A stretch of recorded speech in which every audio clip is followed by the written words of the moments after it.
Հաղորդման գործընկեր Յասաման ռեստորան։ Ասա ինչ ես ուտում, ասեմ ով ես դու։ Սննդակարգային հետազոտությունը շատ կարևոր է առողջապահական ոլորտում։ Հայերը որտեղից են ավելի շատ կալորիա ստանում։ 50% մոտավորապես, 50 մոտավորապես 49% կալորիաները ստանում են ալերային հիմքով մթերքներից։ Ցավոք սրտի։ Հաց ուտելով։ Օրական 300 գրամ հացից մենք կարող ենք ստանալ 4.5-ից մինչև 5.2 գրամ աղ։ Իսկ մարդու օրական թույլատրելին 5 գրամ է։ Պետք է իսկապես ցավով նշեմ, որ օրինակ տեսնում ենք, թե ինչքան են ավելանում պիցայի սպառման թվերը։ Որ սննդամթերքներն են զբաղեցնում երկրորդ հորիզոնականը հայերի սպառման մթերքների շարքում։ Ամեն տարի նվազում է մեր մոտ ձավարի եւ հաճարի թվերը։ Ունենք շատ կարևոր խնդիր, երկու կարևոր խմբի մրգի բանջարեղենի սպառման լուրջ խնդիր ունենք։ Դուք դիտում եք Միֆեր առողջության մասին հաղորդումը, բարև ձեզ, ասա ինչ ես ուտում, ասեմ ով ես դու։ Ասացվածքը վերաբերում է մեր սննդակարգին, որն ուղիղ համեմատական է մեր առողջության հետ։ Իսկ ինչ են փաստում Հայաստանում անցկացված հետազոտությունները, ինչ են ուտում հայերը Հայաստանում եւ ինչ ռիսկեր են առկա։ Կզրուցենք Գիտությունների ազգային ակադեմիայի էկոկենտրոնի սննդի ռիսկերի գնահատման կենտրոնի ղեկավար Դավիթ Պիպոյանի հետ։ Ողջույն Դավիթ։ Ողջույն։ Շնորհակալ եմ, որ կրկին այստեղ ես եւ կարեւոր ինֆորմացիա։ Ինչ են փաստում հետազոտությունները, նախ ինչ նպատակ են հետապնդում եւ գործնականում ինչ են փոխում։ Շատ լավ, նախ թույլ տվեք ներկայացնել, թե ինչ է ընդհանրապես իրենից ներկայացնում սննդակարգային հետազոտությունը, որովհետեւ կարծում եմ նախ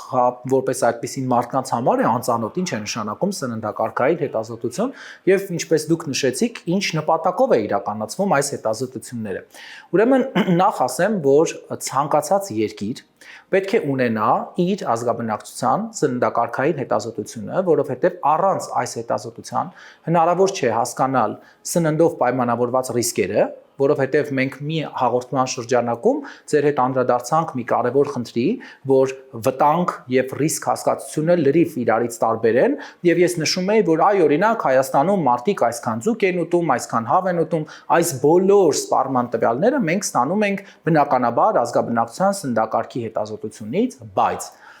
սննդակարգային հետազոտությունը շատ կարևոր է առողջապահական ոլորտում։ Ոչ միայն սննդի ռիսկի գնահատման բնագավառում, որովհետև նա ցույց է տալիս տվյալ ազգաբնակչության կողմից աղի սպառումը, շաքարի սպառումը, նուտրիենտների, կալորիաների աղբյուրները, թե ազգաբնակչությունը իր կալորիաները որ աղբյուրներից է ստանում։ Այս հետազոտությունը հնարավորություն է տալիս հաշվարկել ճարպերի աղբյուրները, սպիտակուցների, հագեցած ճարպերի տոկոսը, տրանսճարպատների տոկոսը, այսինքն առանց այս հետազոտության չենք կարող իրականացնել ոչ միայն ռիսկի գնահատման, այլ նաև ազգաբնակչության կողմից երկաթի ընդունման, աղի չարաշահման, շաքարի չարաշահման, ինչու որովհետև միայն անհատական մեթոդով է, որ դու կարողանում ես հասկանալ նաև հասարակության տարբեր խմբերը, իրականացնել կլաստերային հետազոտություն, հա, նախկինում օրինակ, երբ ամբողջ հանրապետության համար ունեինք ենթադրենք մի հացի սպառման թիվ, օրինակ 250 գրամ։ Պարզ է, չէ, որ այդ 250 գրամ սպառողների մեջ կլինեն 100 գրամ սպառող եւ 400 գրամ սպառող։ Դրա արդյունքում, հա, միջին ինչ որ թիվ կստանաս, բայց չի կարող 100 գրամի սպառման դեպքում ոչ աղի, ոչ հա տարբեր սննդանյութերի ընդունումը համարժեք լինել 400 գրամ ընդունողին։ Եվ հակառակը, ով որ 100 գրամ է կերել, ուրեմն բազմազան է եղել սննդակարգը, այլ աղբյուրներ է ունեցել, շատ հետաքրքիր են այս հետազոտությունները մեզ համար եւս։ Ինչու որովհետև ցավոք սրտի մենք բոլորս մարդիկ ենք մսից եւ արյունից եւ մեր բոլորի մոտ ամբողջ աշխարհընկալումը հատկապես սննդի նկատմամբ մեր քիմքով է։ Հա, այն ուտելիքը, որ մենք սիրում ենք, մենք չենք կարողանում հասկանալ, ինչպես կարող է կողքինը չսիրել։ Հիմա եկեք հասկանանք, թե ինչ են ցույց տալիս ձեր հետազոտությունները եւ հայերը որտեղից են ավելի շատ կալորիա ստանում։ Հայերը 50% մոտավորապես 50 մոտավորապես 49% կալորիաները ստանում են ալերային հիմքով մթերքներից, ցավոք սրտի։ Հաց ուտելով։ Ոչ միայն հաց, տեսեք, ամբողջ խումբը ներկայացնեմ ալերային հիմքով մթերքների, հաց, լավաշ, մակարոն, վերմիշել, փլավեղեն, վաֆլի, պեչենի, թխվածքաբլիթներ, կրեմային արտադրանք, այսինքն հրուշակեղենային արտադրանքով եւս բավականին մեծ քանակությամբ կալորիա են ստանում, բայց քանի որ հիմքը միևնույնն է, ալյուրն է, այդ թխվածները եւս մենք դասակարգում ենք ալերային հիմքով մթերքներին, որովհետեւ բավականին գիտեք, մեծ քանակությամբ ալյուր է օգտագործվում, բայց անշուշտ շատ կարևոր նշանակություն ունի հացը, լավաշը մակարոնը եւ վերմիշելը։ Հատուկ շեշտում եմ, որովհետեւ այն թանկ հա տեսականին, որ արկա է, սպագետիների եւ այլ, գիտեք, որ ունեն ավելի բարձր գին եւ ցավոք սրտի մեր հետազոտությունները ցույց տվեցին, որ օրինակ մակարոնը եւ վերմիշելը շատ ավելի բարձր տարածվածություն ունի, քան բնական է այդ թանկ տեսականին եւ ի զարմանս ինձ համար շատ զարմանալի, որ օրինակ արիշտան կամ հա մենք օրինակ ռշտա ենք ասում, որտեվ ես արմատներով Գեղարքունիքի շրջանից եմ, օրինակ տարեց տարի մենք նվազման միտումներ ենք տեսնում։ Այսինքն ազգաբնակչությունը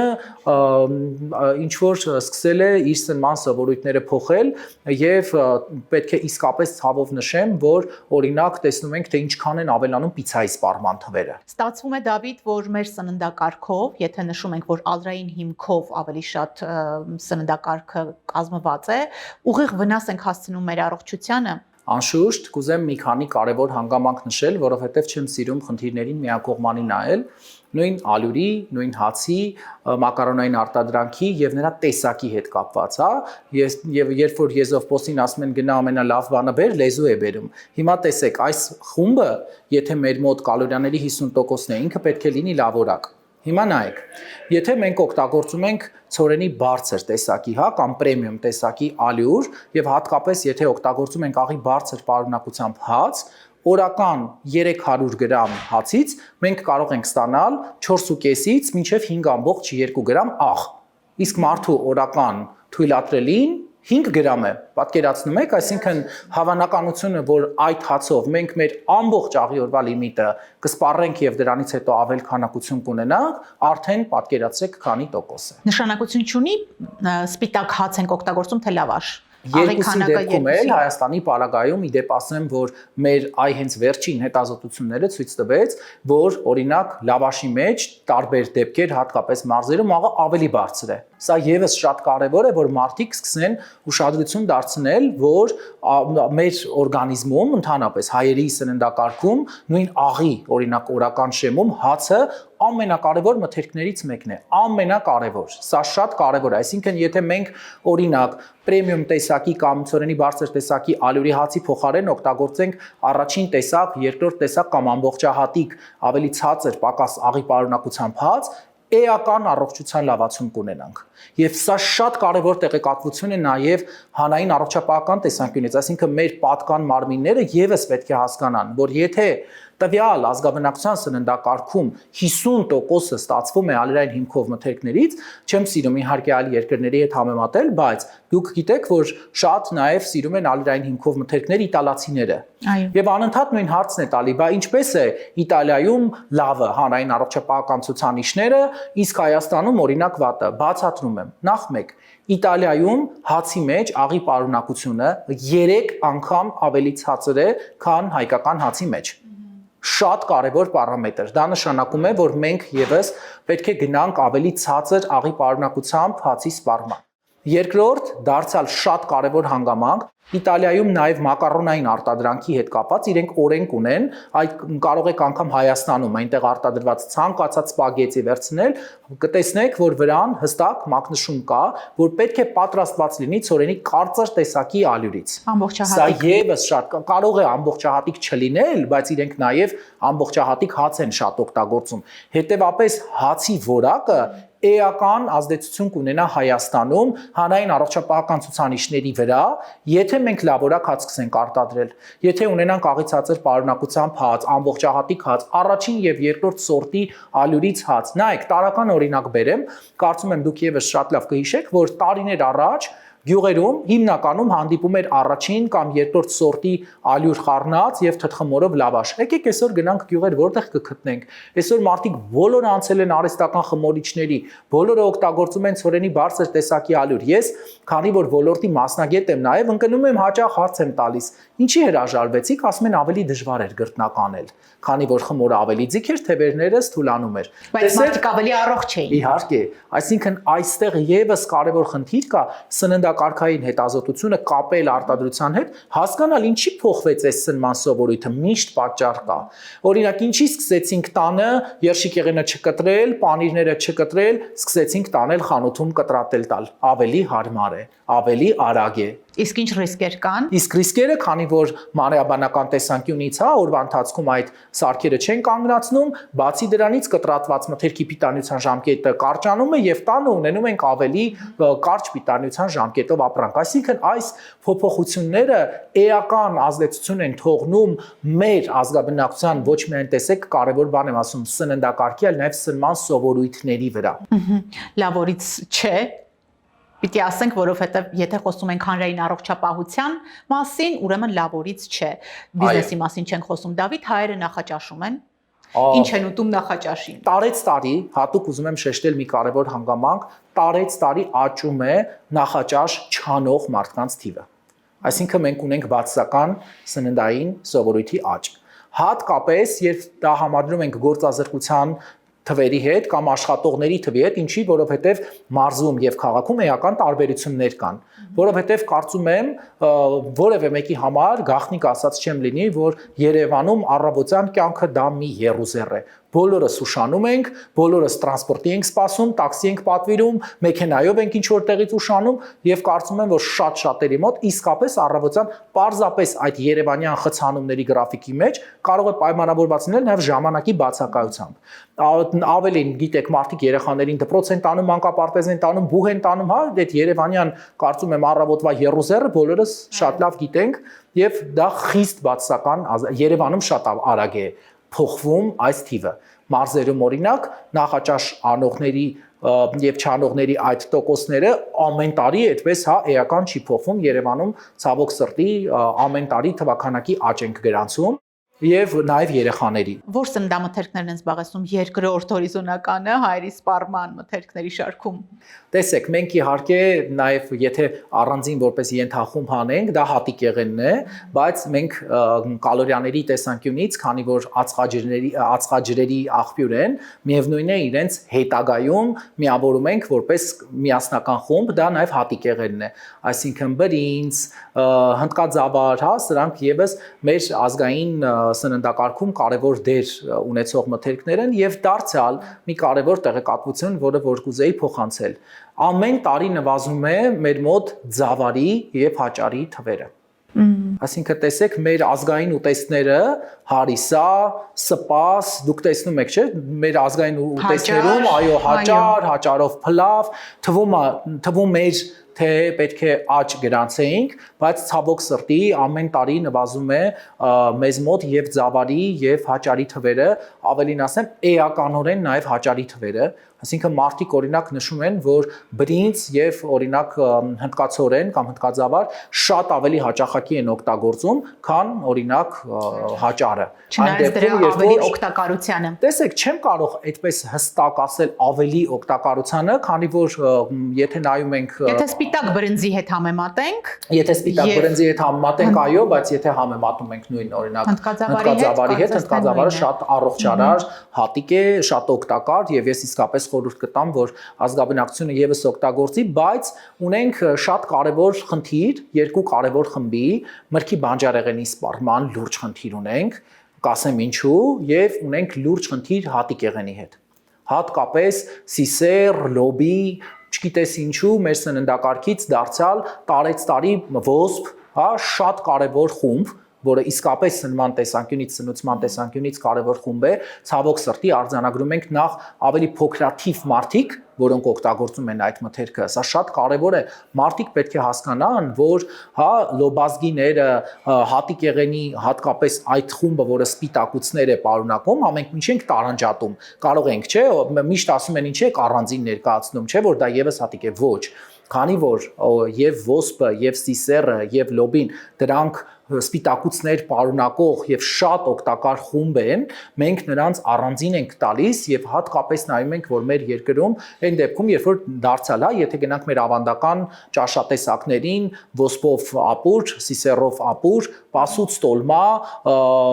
մեր ուտելիքները, որոնք որ պատրաստվում են, լոբով պաշտետ, որը մենք միշտ անում ենք, նաեւ կհիշեք, առաջ երբ որ գնայինք նոր տարիներին, բոլորի սեղանին պարտադիր պասուց տոլման դրված կլիներ, լոբով պաշտետը պարտադիր դրված կլիներ, բայց տեսնում եք, որ այս սնման սովորույթները եւս տարի սկսում են ընտանիքներից դուրս գալ, բայց ուզում եմ ասել, որ շատ օգտակար մթերքների խումբ եք հանում ձեր սննդակարգից եւ բոլորին կուզեի, որ խիստ ուշադրություն դարձնեին նաեւ լոբազգիներին։ Մյուս կարևոր հանգամանքը մրգի բանջարեղենի սպառումն է, մեզ մոտ ցավոք սրտի խիստ արտահայտված սեզոնայնություն ունի, որը որ բերում է ձմեռային ամիսներին մրգի եւ բանջարեղենի շատ ցածր սպառման քանակների, երբ օրական երաշխավորվող քանակից անհամեմատ պակաս մրգի եւ բանջարեղենի քանակ ենք ստանում, իսկ ամռանը մեծ քանակով ստանում ենք միրգ եւ բանջարեղեն, որը շատ լավ է, բայց քանի որ նորից եմ կրկնում հաղորդումներից մեկի ընթացքում եւս անդրադարձել էինք, ունենք շատ կարեւոր խնդիր, որ մեծ քանակությամբ հատկապես մեկ տեսակի միրգ կամ մեկ տեսակի բանջարեղենի սպառումը կարող է հանգեցնել թունաքիմիկատի ռիսկի, որը որ առկա է տվյալ մրգի եւ բանջարեղենի մեջ։ Դրա համար ինչ պետք է անել, սա եւս շատ կարեւոր է։ Նախ պետք է հասկանանք, որ ամեն օր պետք է օգտագործենք միրգ եւ բանջարեղեն։ Նայեք, մի կարևոր բան եմ ուզում ասեմ, որովհետեւ գիտեք, այդ մարդիկ, որոնք որ ներգրաված են հանրային իրազեկման արշավներում, շատ թիրախավորվում են, տարբեր մարդիկ, տարբեր մեկնաբանություններ են գրում, որոնց մասնագետը պետք է նաեւ պատասխան տա, հա։ Տեսեք, երբ ես ասում եմ ձմռանը միրգ եւ բանջարեղեն օգտագործեք, մարդիկ միանգամից գալիս են մեկնաբանություններում գրում են, որ թանկ է։ Այո, որովհետեւ չկա։ Որովհետև չկա,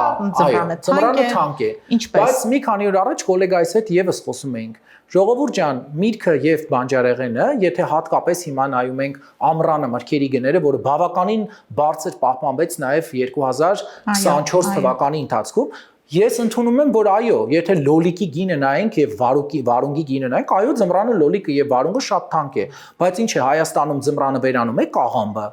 Ամռանում ձմռանը վերանում է գազարը, վերանում է բազուկը, ոչ։ Դրանց սպառումն էլ է քիչ։ Իհարկե, դրա համար եմ ասում, որ խնդրում եմ այն գիտնական հետազոտողի մոտ, որը որ տեսնում է շուկայի գինը, ձեր կողմից սպառվող մթերքները,